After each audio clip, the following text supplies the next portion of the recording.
लेकिन धर्म के नाम पे अगर किसी समाज में गरीबों की लूट होती है, शोषण होती है, वो हम कभी बर्दाश्त नहीं करेंगे, हम कभी बर्दाश्त नहीं करेंगे। और महात्मा गांधी जी ने ये कहा था,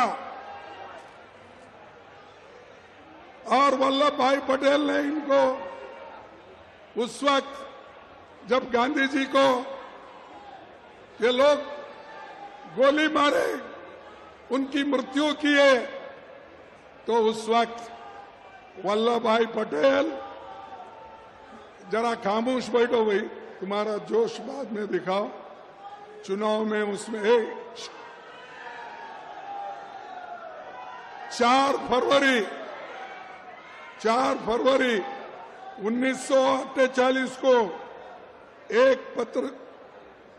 पत्रकार के सामने उन्होंने कहा, गांधी जी की मृत्यु पर आरएसएस वालों ने जो हर्ष प्रकट किया और मिठाई बांटी, उससे विरोध और भी बढ़ गया।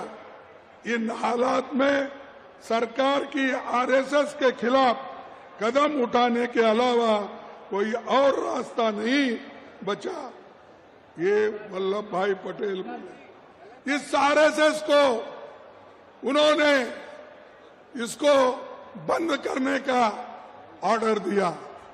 वही वल्लभ पटेल के और नेहरू जी के बीच में ये लोग झगड़ा लगाते हैं। अरे भाई, वल्लभ पटेल ने बोला कि जो लोग गांधी जी को मारे, हमारे नेता को खत्म किए, उनको मैं कभी छोड़ूंगा नहीं, वो बैन करूंगा। तो आरएसएस को उन्होंने बैन कर दिया, वल्लभ भाई पटेल। और ये लोग बोलते हैं, आरएसएस के लोग ये बोलते हैं, अभी भी बीजेपी के लोग बोलते हैं। भाइयों, मैं सच बात ये बताना चाहता हूं, नेहरू जी भी बहुत गुस्से में थे। उन्होंने ये कहा था, मैं आपके सामने रखना चाहता हूं। उन्होंने क्या कहा था, हमें मिलजुल कर रहते हुए भीषण सांप्रदायिक के उस विषय का नाश कर देना चाहिए। हमें मिलजुल कर रहते हुए भीषण सांप्रदायिक के उस विषय का नाश कर देना चाहिए जिसने हमारे युग के सबसे महान पुरुष को मार डाला।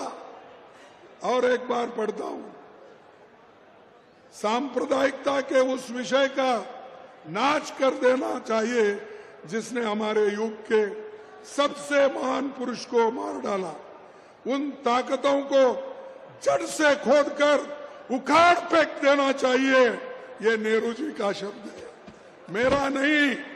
नेहरू जी ने ये कहा और आगे कहा, गांधी जी की हत्या पर समारोह करने वाले लोग, मिठाई बांटने वाले लोग, उनको भारतीय कहलाने का भी हक नहीं है। ये आरएसएस के बारे में नेहरू जी ने कहा। वल्लभ भाई पटेल ने क्या कहा वो भी मैं आपको बताया। तो ये खुद ही देशद्रोही है। आरएसएस, बीजेपी, ये खुद देशद्रोही है और दूसरों को कहते हैं कि ये लोग देशद्रोही। ये मेरे शब्द नहीं है, मैं ये तो शब्द वल्लभ भाई पटेल जी का लाया हूं, नेहरू जी का लाया हूं। और सभी ने मिलकर इस देश को जो बनाया, उन्हीं को ये लोग गालियां देते, उन्हीं को गोलियां मारे, उन्हीं को खत्म करे। तो इसीलिए आपको सोचना है, संविधान इसलिए बचाना है कि आप जो गरीबी में है, गरीबी के ऊपर आना है। For exclusive and insightful videos, subscribe to our new channel ABP Live Premium.